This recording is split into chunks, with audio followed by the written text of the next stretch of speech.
Dando início à nossa série sobre os solas da Reforma, hoje queremos falar sobre somente a graça, ou, como era chamado no latim, sola gratia.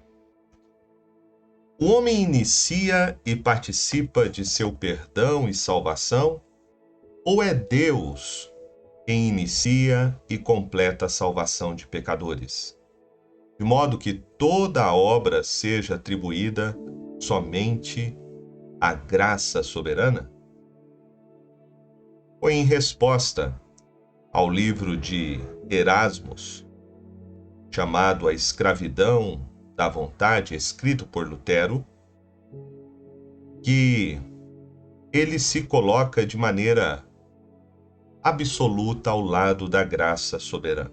Lutero insistia: um pecador é incapaz de prover ou mesmo de se apropriar da salvação. Ao falar sobre isso, Lutero atacou todo o sistema de indulgências, peregrinações, penitências, jejuns, purgatório e mariolatria da Igreja Católica Romana. Ele percebeu que a única maneira de derrotar o sistema baseado em obras da Igreja era atingir a raiz da controvérsia: graça gratuita versus livre-arbítrio. O vocábulo graça é comumente definido como favor imerecido de Deus. Mas essa definição não é tão abrangente.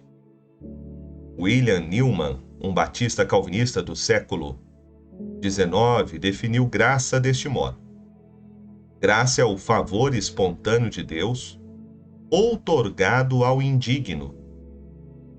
Aqueles que recebem graça não são apenas pecadores indignos e sem esperança. São rebeldes, hostis, que estão contra Deus, possuem um coração mau e uma péssima lista de obras. Deus não está obrigado a ser amável e gracioso para com eles. Eles são pecadores e merecem o inferno. No entanto, de acordo com a sua natureza, Deus derrama um amor totalmente merecido por eles. E quando Deus faz isso, a vida deles é mudada para sempre. Como diz Efésios, capítulo 2, verso 4 e 5, é motivado por um coração cheio de misericórdia e grande amor que Deus salva, resgata, livra, liberta pecadores pela graça. Embora eles sejam indignos de amor e repulsivos para Deus, por causa do pecado, ele lhes mostra amor. Deus lhes perdoa os pecados e dá-lhes conhecimento de si mesmo e move-os a responder com sinceridade à sua graça. Ao usarmos a expressão graça gratuita e soberana, estamos dizendo que o Supremo Deus do céu e da terra, o Deus trino e soberano da salvação, deseja espontaneamente e aplica graça salvadora a pecadores culpados e desprezíveis, transformando suas vidas de tal modo que se regozijem nele e vivam para servi-lo. A teologia reformada ensina que, se experimentarmos essa graça soberana, entenderemos o que ela realmente significa. Compreenderemos que se a graça não é livre e soberana, ela não é graça. Deus nos salva não por causa de alguma coisa possível ou factual, prevista ou pré-ordenada em nós. Ele nos salva totalmente de acordo com seu soberano e amável beneplácito. Um dos livros do Novo Testamento que enfatiza de modo especial a soberana e maravilhosa graça de Deus é a Epístola aos Romanos. De acordo com o apóstolo Paulo, essa graça torna judeus e gentios co-herdeiros do reino de Deus, com o fiel Abraão, Romanos 4,16. Estabelece a paz entre Deus e pecadores que são inimigos dele, Romanos 5,2. Visto que somente essa graça é mais poderosa do que as forças do pecado, ela traz liberdade verdadeira e duradoura do domínio do pecado, Romanos capítulo 5, verso 20 e 21, Romanos capítulo 6, verso 14. A graça de Deus capacita os cristãos com diferentes dons para servirem na Igreja de Deus, segundo Romanos 12, 6. Por fim, ela vencerá a morte. Essa graça é o precursor da vida eterna para todos os que a recebem. Romanos 5, verso 20 e 21. Porque chega às eras anteriores à criação do tempo e, sem respeito ao mérito humano, escolhe homens e mulheres para a salvação. Romanos 11, versos 5 e 6. Esta ideia de que a salvação deve tudo à graça de Deus é o tema preponderante, não apenas em Romanos, mas em todas as epístolas de Paulo. Por exemplo, ele começou sua carta aos crentes de Filipos com uma oração em favor da igreja, dizendo: Aquele que começou boa obra em vós, há de completá-la até o dia de Cristo Jesus. Filipenses 1, verso 6. Samuel Rudolph escreveu: A semente de Deus produzirá a colheita de Deus. A salvação não é um mérito, nenhuma realização nossa. Essa é a razão porque Paulo orava com alegria e ações de graças cada vez que se lembrava dos crentes de Filipos.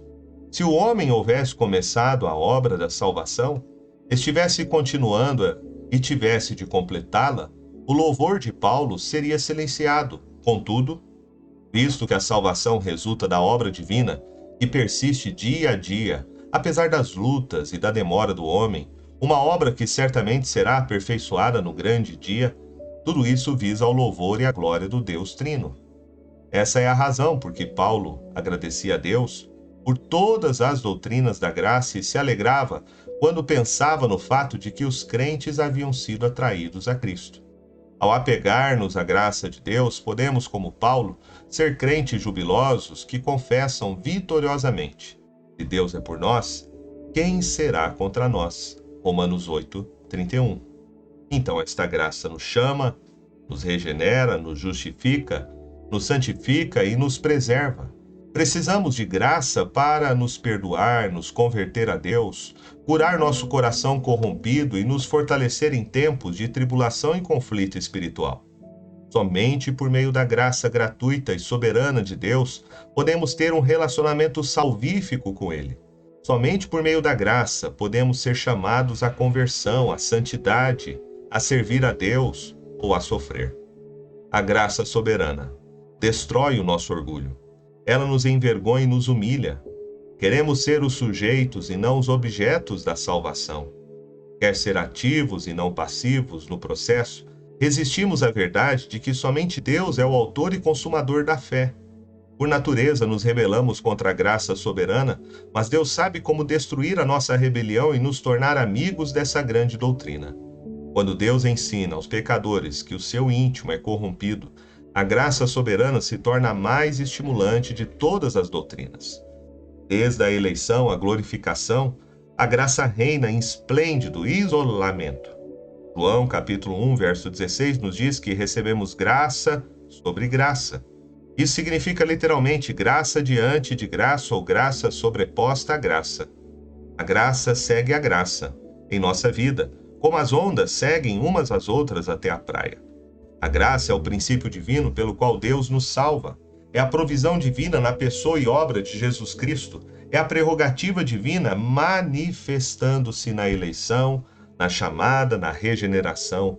É o poder de Deus capacitando-nos gratuitamente a aceitar a Cristo para que vivamos, soframos e morramos por amor a Ele e sejamos preservados nele para a eternidade. Os calvinistas entendem que sem a graça soberana, todos seriam eternamente perdidos. A salvação é uma obra plenamente da graça e de Deus. A vida tem de vir de Deus, antes que um pecador possa ressuscitar dos mortos. A graça gratuita reivindica a expressão na igreja contemporânea. Decisões humanas, manipulação das multidões e convites para vir à frente não produzem conversões genuínas. Somente o antigo evangelho da graça soberana pode capturar e transformar pecadores pelo poder da palavra e do Espírito de Deus. Quão bem entendemos e vivemos de acordo com o sola gratia? Já aprendemos por experiência pessoal que a graça faz tudo por nós? Quando visitamos uma amiga idosa em um abrigo de idosos, algum tempo atrás, Observei que ela não tinha nada fixado nas paredes de seu quarto, exceto um cartaz em que ela escrevera: Riquezas de Deus por causa de Cristo. Isso significa muito para mim, porque vivo tão somente pela graça, ela disse. Isto é verdade a respeito de todos nós? Somos filhos e filhas da reforma que cantam de coração, preciosa graça? Muitos declaram concordar com a graça soberana, mas ela realmente mudou as nossas vidas? E neste dia, você possa render-se totalmente à graça soberana de Deus. Receber esse presente maravilhoso, que não é por obras, que não é por méritos, unicamente pela fé em Cristo Jesus.